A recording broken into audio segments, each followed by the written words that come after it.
Three bikers picked the wrong street, the wrong child, and the wrong dog to mess with. What happened next? They'll never forget. The late afternoon sun stretched shadows across the cracked sidewalks of Rockford Hills, Michigan. It was that golden hour where everything looked softer, warmer, safe. 3-year-old Zara Ellis walked with a light bounce in her step, tiny fingers gripping the thick black leash of her German shepherd, King. To anyone watching, it was almost funny. A little girl, barely past toddlerhood, leading a massive dog that could easily pull her off her feet. But King never did. He walked at her pace, his dark eyes scanning their surroundings, ears perked for any unusual sound.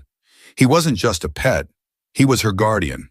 Her mother, Tasha, had let her walk the last block home from Rosewood Park, keeping a close but relaxed distance behind them. Zara loved her new independence. To her, it felt like she was in charge. She didn't know that the only reason her mother allowed it was because of King. King had been a canine police dog, trained by Zara's late father, Officer Darius Ellis. He wasn't just obedient, he was precise, alert, and deadly if necessary. But with Zara, he was gentle. The kind of gentle only a dog with an unshakable sense of duty could be. He let her tug on his ears, climb on his back, even feed him her snacks when she thought he looked hungry. "King, you good boy," Zara said, reaching up to pat his head. King flicked his ears, his tail wagging just slightly, but his focus never wavered. They were only a few houses away from home now. Tasha, a few steps behind, had her phone in one hand and a bag of groceries in the other. The neighborhood was quiet, the kind of quiet that made people too comfortable. But then, the rumble came, a low, distant growl of engines. Zara didn't react, but King's ears snapped forward. He stopped in his tracks. Just slightly, his body tensed. Tasha's head lifted from her phone. And that's when they saw them. 3 motorcycles tore around the corner up ahead, engines roaring, swallowing the peace of the street. The riders weren't wearing helmets. They weren't obeying the speed limit either. They swerved, laughing loudly, tires screeching as they zigzagged between the road and sidewalk. Tasha's grip on the grocery bag tightened. "Zara, baby, come here." But Zara, ever the fearless little explorer, didn't flinch. She just held on to King's leash, watching with wide, curious eyes as the bikers got closer. King, on the other hand, wasn't curious. His body lowered slightly, muscles coiling under his sleek fur. His tail went rigid. His gaze locked onto the oncoming bikes. One of the riders noticed the little girl standing there. A man in a faded leather jacket, tattoos creeping up his arms. His bike veered closer. Too close. He grinned, revving the engine loud enough to make Zara flinch. King let out a low, rumbling growl. The biker slowed, throwing a glance at the massive dog standing protectively in front of the girl. "Ain't she a little young to be walking a beast like that?" he called out, amusement in his voice. Zara, oblivious to the tension, giggled. "King, my doggy," the biker smirked. "That's so?" The second biker, a woman with red streaks in her hair, snorted. "She thinks she owns the sidewalk." The third, a man with a scar running down his cheek, chuckled. "Kid, you're in the way." Zara didn't move. She didn't understand that these weren't friendly strangers. But King understood, and so did Tasha. "Come to mommy now," she ordered, voice sharp. Zara took one tiny step back, but King didn't move. His gaze locked on the riders, chest rising and falling in slow, measured breaths. The biker in the leather jacket laughed. "Damn, that dog looks like it means business." Scarface smirked. "I bet I could take it." The woman rolled her eyes. "Don't be stupid. It's just a mutt." But King wasn't just a mutt. Tasha took another step forward. "Look, we're not in your way. Just go." But the bikers weren't interested in moving on. Instead, Leather Jacket revved his engine again, this time kicking up a burst of dust from the pavement, right in Zara's face. She coughed, her tiny hands swatting at the air. King snapped his teeth, a sharp, warning clack. The atmosphere shifted. The laughter from the bikers died down, if only for a second. Scarface stepped off his bike. "Man, that dog ain't gonna do sh..." But he never got to finish. Because King, still standing completely still, let out a single deep bark. It wasn't a normal bark. It wasn't playful. It wasn't the kind that came from a family pet. It was a command, A promise. Scarface hesitated. His hand twitched at his side.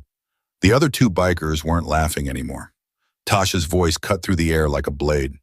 That's enough. Get on your bikes and leave. Leatherjacket smirked again, but there was a flicker of hesitation in his eyes now. Or what? And that's when Zara did something none of them expected. She put her tiny hand on King's head, patting it softly, the way a child does when comforting in their favorite stuffed animal. And then she said, in the sweetest little voice, "Okay, King." And King moved. But something about the way he moved made the bikers freeze. Like a shadow uncoiling, King shifted forward, slow, deliberate, muscles tight under his coat. His head lowered, not in fear, but in calculation. He wasn't barking now. He wasn't growling. He was waiting for the right moment. But the bikers, they had no idea what they had just stepped into. And in the next few seconds, they were going to learn. The street felt smaller now, the air thicker. Leatherjacket's smirk was still there, but it wasn't quite as cocky anymore.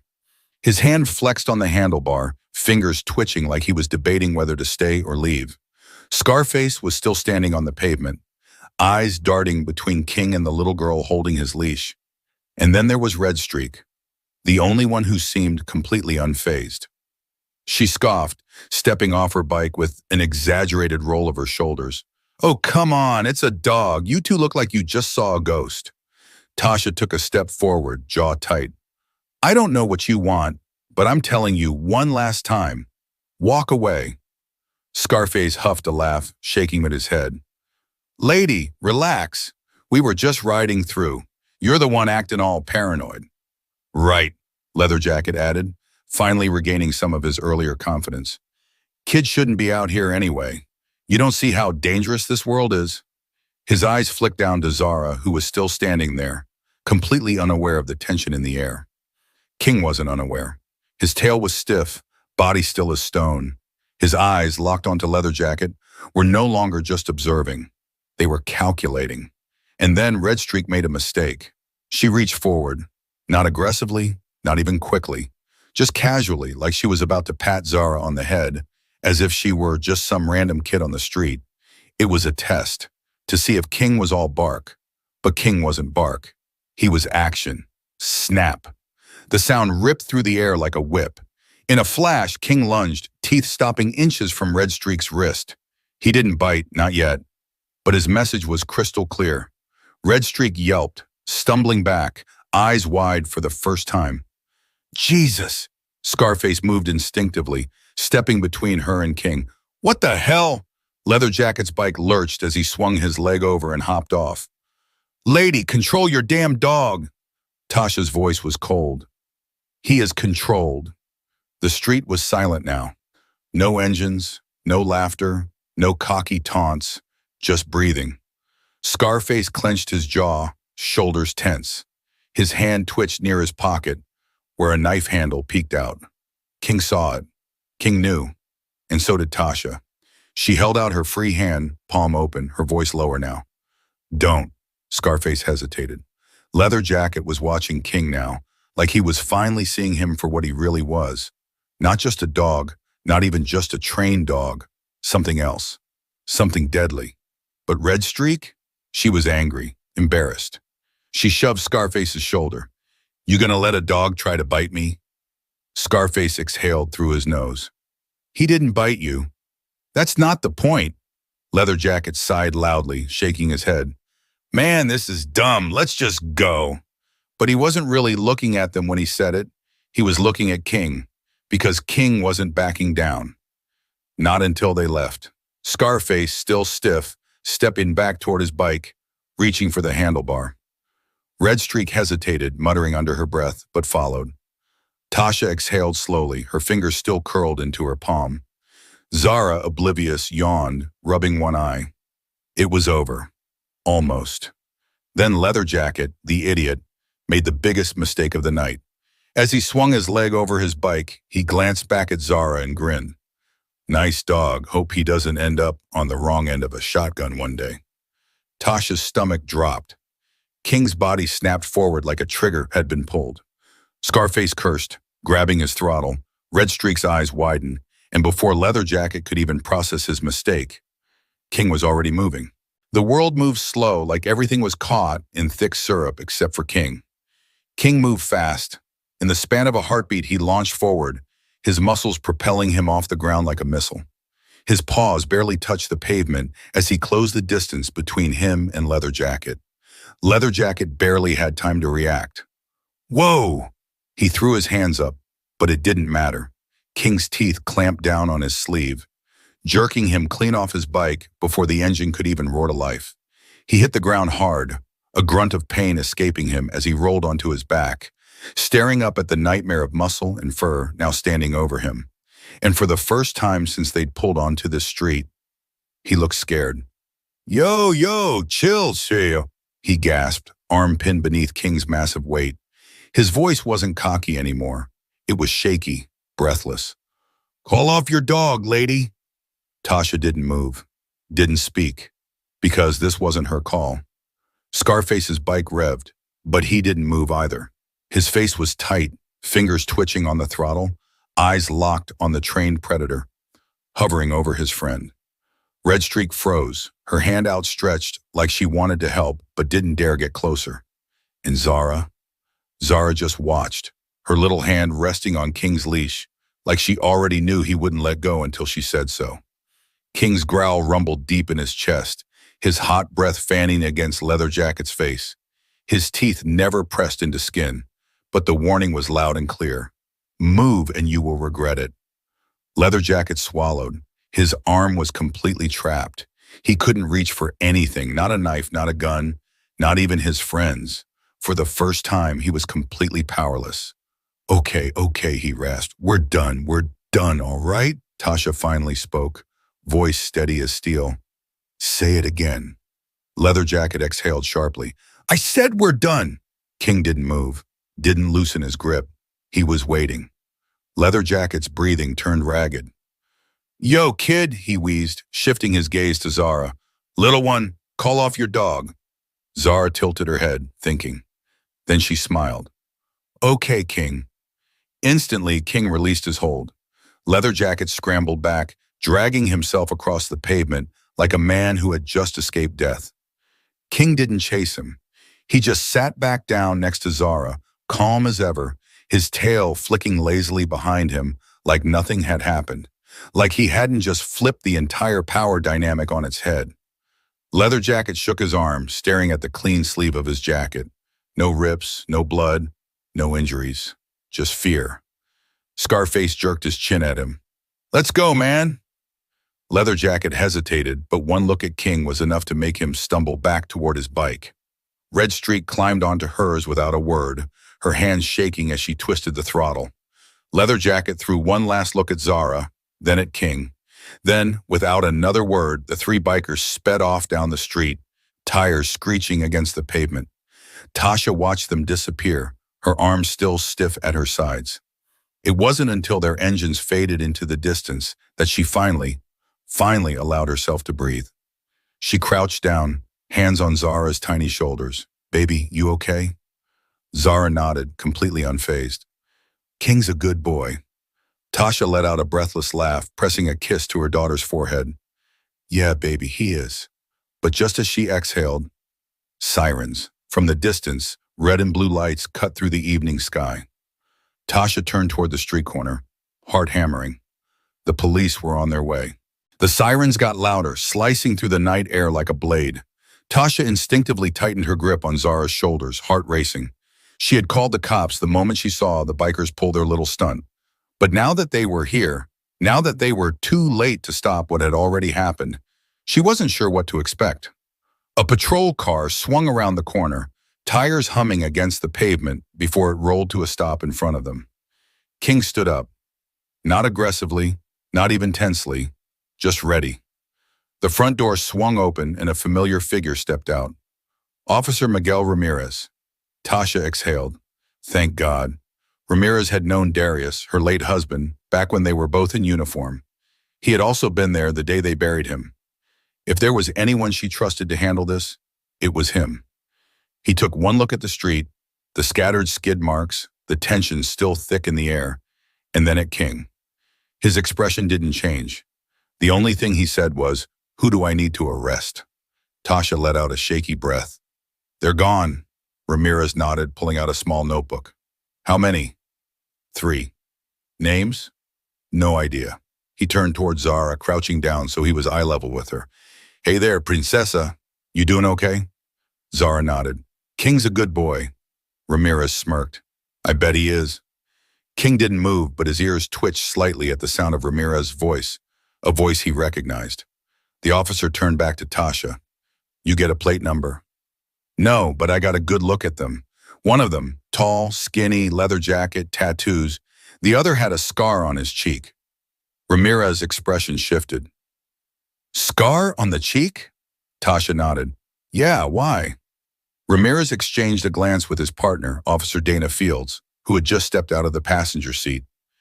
"That's your guy?" Fields asked, holding up her phone. On the screen was a mugshot, the same face that had just been standing on this very street. Scarface. Tasha's stomach dropped. "Who is he?" "I." Ramirez exhaled.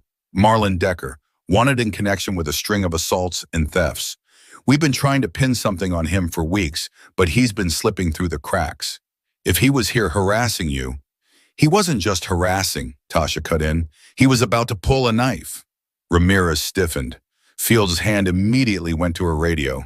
"Dispatch, be advised, Marlon Decker was spotted near Rockford Hills, possibly armed." Ramirez looked back at King. His tail was still, his stance relaxed, but there was something in his eyes. Something that told Ramirez exactly what had happened before they arrived. He didn't ask, didn't need to. Instead, he turned back to Tasha. "So tell me, how bad was it?" Tasha hesitated, glancing at Zara, who was now playing with a loose thread on her dress, completely unaware that she had just survived a potentially life-threatening encounter. She sighed. "King handled it." Ramirez lifted an eyebrow. "Handled?" Tasha gave him a look. His lips twitched. "Right." Behind him, Fields' radio crackled. "Unit 12, be advised. Suspect vehicle spotted heading south on Elmwood." Ramirez straightened immediately. "That's them." Fields was already moving back toward the squad car. "We got him?" "Oh yeah, we got him." Ramirez turned back to Tasha one last time. "You good?" Tasha nodded. "Yeah, thanks for coming." He hesitated. Then with a small smirk, he tipped his chin toward King. "Good boy." King wagged his tail. "Just once." Then Ramirez was gone. The patrol car peeling out down the road, sirens blazing as it disappeared into the night. And just like that, it was over. Almost. Because Tasha knew that even if those bikers were caught, even if Marlon Decker ended up behind bars where he belonged, Zara wouldn't remember this night. But King never forgets. The night had settled into a deep, uneasy silence. The streetlights buzzed above, casting long shadows over the pavement. But for the first time in hours, there was no tension in the air, just stillness. Tasha let out a slow breath, rubbing her temples.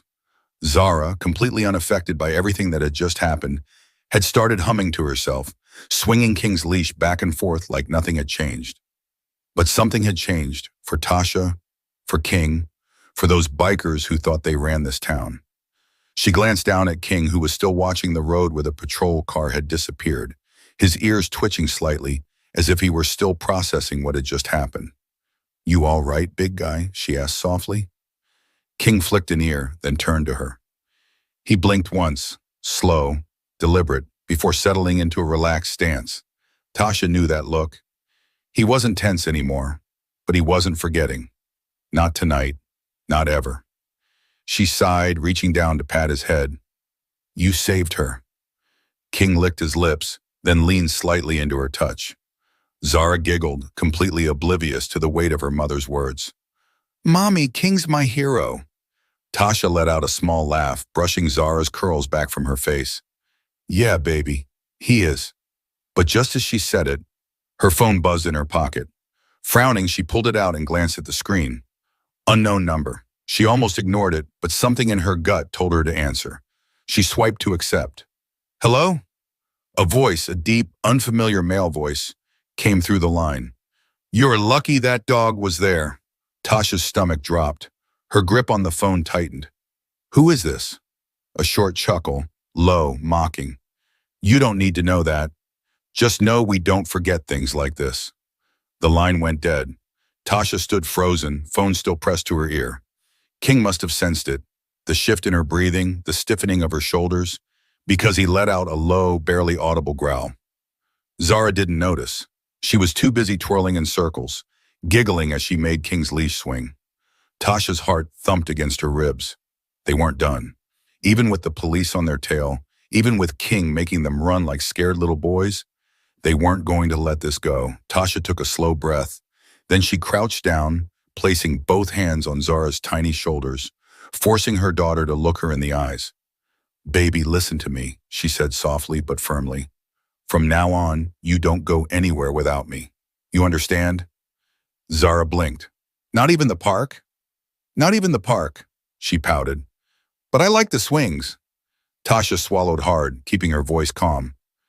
I know, baby, but we have to stay together, okay? Just for a little while. Zara considered this for a moment, then nodded. Okay. She turned back to King, patting his head. You keep us safe, King? King licked her hand, his tail wagging slightly, and just like that, Zara's worries disappeared. Tasha, though, she wasn't worried. She was furious. Because they thought she was just some woman they could intimidate. They thought a phone call in the dark was enough to make her afraid. But they forgot one thing, she wasn't afraid. And she sure as hell wasn't alone. Her eyes flicked down to King, who had once again turned his gaze to the street. Waiting. Watching. Ready. If they came back, they wouldn't be the ones calling the shots. The night was quiet again, but Tasha knew better now. It wasn't over. People like that, cowards, didn't let things go. They didn't like being put in their place, especially not by a woman and her dog. But she wasn't going to live in fear, and neither was Zara. King sat beside her on the porch as she sipped her tea, staring out at the empty street. Zara had fallen asleep almost instantly, curled up in bed with her stuffed animals. Safe. Protected. And King? He wasn't sleeping. Even in the dim porch light, Tasha could see the way his ears flicked, how his gaze lingered on every shadow. He knew. This wasn't just home anymore. It was a battlefield. But King had already made it clear. This was his ground. If they came back, they wouldn't just be dealing with Tasha. They'd be dealing with a trained protector who didn't know how to lose. Tasha reached down, running her fingers through King's thick fur. We got this, don't we, boy? King didn't move, didn't wag his tail, but the small, sharp exhale through his nose was all the answer she needed. They weren't scared, they were ready. Because the thing about monsters, they always think they're the ones hunting until they realize they've stepped into the wrong territory. And by then, it's already too late. Never underestimate who you're messing with. Some people don't need to fight because they have already won before it even starts. And sometimes the only thing standing between a predator and their prey is the right kind of protector. If you found this story powerful, share it. Let people know that sometimes standing your ground is the only option.